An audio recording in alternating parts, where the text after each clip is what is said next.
दोस्तों आज की जो घटना है हम अब बताने वाले हैं आप लोगों को। यह घटना है दिल्ली सरता विहार, जहां पर एक अंडरपास पड़ता है। जैसे कि आप ओकला की तरफ से जब कालिंदी कुतुंद की तरफ जाओगे तो वहां पे आपको एक अंडरपास के अंदर से गुजरना पड़ता है। ये घटना जस्ट वहीं की है।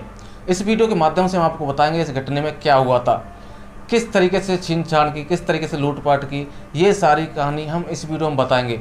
और हम आप लोगों को अवेयर करते रहते हैं, हमेशा सावधान करते रहते हैं, सतर्क करते रहते हैं कि प्लीज़ थोड़ा सतर्क रहें और रात के समय गाड़ी सावधान तरीके से चलाएं। और रात के समय में गाड़ी इतनी आपको सेफ्टी से चलानी है बहुत ज़्यादा, क्योंकि देखो रात के समय ही ये सारी वारदातें होती हैं, ज़्यादातर रात के ही समय होती हैं और ये मिडिल रात के समय होती हैं। जैसे कि ये घटना हुई है रात को करीबन 12 बजे का टाइम था जिस टाइम की ये घटना है।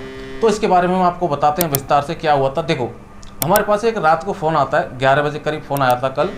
उनका कहना है कि जो कार ऑपरेटर थे उनके पिताजी इस कार को चला रहे थे, जो कि ओला में पैसेंजर लेके जाते थे, जो कि ओला के पैसेंजर को नोएडा छोड़ने के बाद वो घर वापस आ रहे थे। घर वापस आते समय जैसे ही कालिंदी कुंज से वो गुजरते हैं, कालिंदी कुंज से निकलने के बाद एक अंडरपास पड़ता है, जो कि आपने देखा होगा ओकला और कालिंदी कुंज के बीच में एक अंडरपास पड़ता है, तो उसके अंदर से हमें जाना होता है। तो उस अंडरपास के जैसे ही अंदर जाते हैं तो उसमें थोड़ा सा पानी था, तो इस वजह से गाड़ी धीरे धीरे निकल रही थी। इतने में ही एक लोडिंग व्हीकल्स पीछे से आता है, छोटा हाथी जो होता है, जैसे एक छोटी सी गाड़ी होती है लोडिंग वाली, वो उसमें 3 लोग बताए जा रहे हैं कि 3 लोग उसके अंदर थे।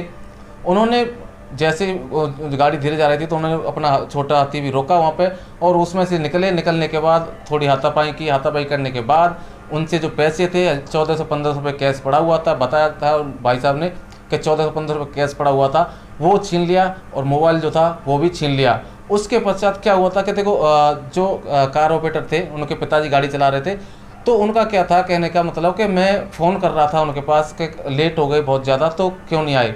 तो उनका फ़ोन पहले तो मिल रहा था नोएडा में जब थे, लेकिन कुछ समय बाद फ़ोन स्विच ऑफ हो गया था, नहीं मिल रहा था।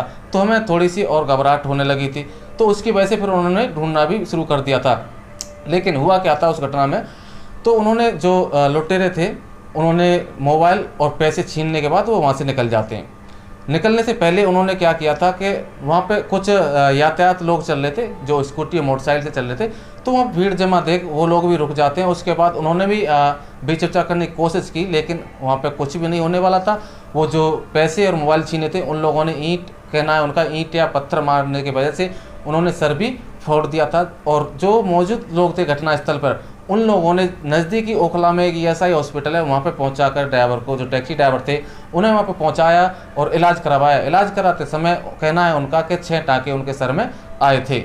उसके बाद वहाँ से ही जो घटनास्थल पर लोग मौजूद थे उनके मोबाइल से उनके पिताजी ने उनके पास फ़ोन किया था और फ़ोन करके जब घटना का सब कुछ परिचय दिया कि ये हुआ हमारे साथ में, तो फिर वो जो भाई साहब थे जिनका फ़ोन हमारे पास आया था, जो कार ऑपरेटर थे, वो ईएसआई हॉस्पिटल पहुँचे। उसके बाद अपने पिताजी को घर ले गए थे।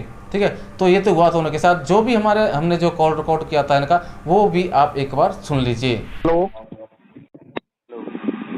हेलो, हाँ जी। दिवेश कुमार जी बोल रहे हैं? हाँ जी बताओ। सर मैं टैक्सी ड्राइवर ही बोल रहा हूँ। कल मेरे साथ एक वारदात हुई है, उसको आप दिखा सकते हैं सर? हाँ बताओ कहाँ मतलब पे? एक्चुअली में सर मेरे साथ नहीं, मेरे पिताजी के साथ हुई है। मैं उनका लड़का बोल रहा हूँ। अच्छा। मतलब ये सरता विहार अंडर पास है ना अपना, हाँ बोलिए। वहाँ पे मतलब एक बुकिंग लेके मतलब सवारी को उतार दिया था नोएडा में, फिर वो घर के लिए आ रहे थे। एक बुकिंग और आई, ठीक है सर। तो वो बुकिंग लेने के लिए अंडरपास से निकल रहे थे। पानी थोड़ा मतलब घुटने के बराबर में भरा था, स्लो निकल रहे थे। तो उतने में सर एक जो अपना टेम्पू ड्राइवर नहीं होता है सर, हाँ। वो पता नहीं चोरी का टेम्पू या पता किस कैसे बंदे थे उस टेम्पू के अंदर में, पता नहीं सर। उन्होंने मतलब गाड़ी रुकवाई, जितना भी मतलब 1500 के आसपास जो भी पापा ने कल कमाया था हाँ। वो कैश उनसे छीन लिया, मोबाइल उनका मतलब ले गए। अच्छा। प्लस में जब विरोध करा इस चीज का, तो वहाँ पे स्कूटी वाले भी 2-3 आए बचाने के लिए। हाँ। उन्होंने मतलब पत्थर मार दिया, मतलब सिर पे 6 टाँके आए हैं। तो वो टाँके का भी मेरे पास सर फोटो है, और कल जो चोट लगी वो भी है। और तीसरे बंदे ने जो वीडियो बनाई ना, छोटा सा क्लिप बनाया सर, हाँ। वो वीडियो भी है। गाड़ी हमारी रुकी हुई है और वो साइड से निकाल के लेके गया है। अच्छा। तो मैं सर आपका रेगुलर वीडियो वगैरह देखता रहता हूँ, फॉलो करता रहता हूँ। आप बड़ा मतलब अच्छा लगता है, टैक्सी ड्राइवरों का आप सर उठाते हो। मैंने सोचा आपसे इस चीज का शेयर करूं सर। हाँ, अच्छा किया। तो आप कहाँ पर रहते हैं अभी? मैं सर रहता हूँ ओखला केशवन में रहता हूँ, और मतलब राइड मेरे पिताजी मतलब खत्म ही करके आ ही रहे थे, मतलब घर आ रहे थे वो। उनसे मेरी लास्ट कॉल 12 बजे के आसपास हुई, हाँ, और उसके बाद में मतलब कॉल उनका ना स्विच ऑफ जाने लगा।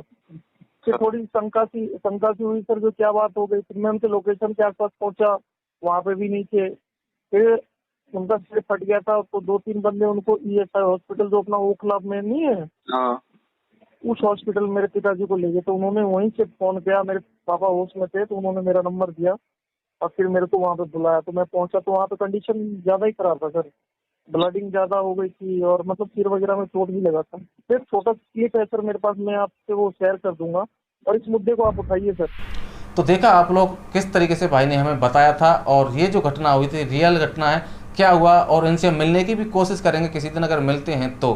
ठीक है, तो मैं सिर्फ आप लोगों से इतना कहना चाहता हूं कि रात के समय अगर आप जब भी गाड़ी चलाते हैं थोड़ा सतर्क रहें, अवेयर रहें, सावधान रहें, क्योंकि दोस्तों रात के समय में बहुत ज़्यादा मात्रा में ऐसे दुर्घटनाएं होती रहती हैं। क्योंकि रात के समय कोई भी हादसा आप करके निकल जाता है, तो प्लीज़ आप लोग सतर्क रहें, और जब भी गाड़ी चलाएं तो थोड़ा जिम्मेवारी के साथ। और जहाँ भी आपको कोई ज़रूरत भी है कहीं गाड़ी रोकने की, तो गाड़ी आप ऐसी जगह पर रोकें जहाँ पर कोई होटल हो या कोई शॉप हो या कहीं भीड़ भाड़ जहाँ पर रेजिडेंसी एरिया हो, वहाँ पर रोक लें तो भी अच्छा रहेगा। लेकिन खुले में जंगल में आप गाड़ी कभी भी ना रोकें, क्योंकि इन जगहों पर, जंगल वाली जगहों पर भी ये घटनाएं हो सकती हैं। चलिए वीडियो को यहीं पे एंड करेंगे, मिलेंगे नेक्स्ट वीडियो में नई अपडेट के साथ। जय हिंद, जय भारत।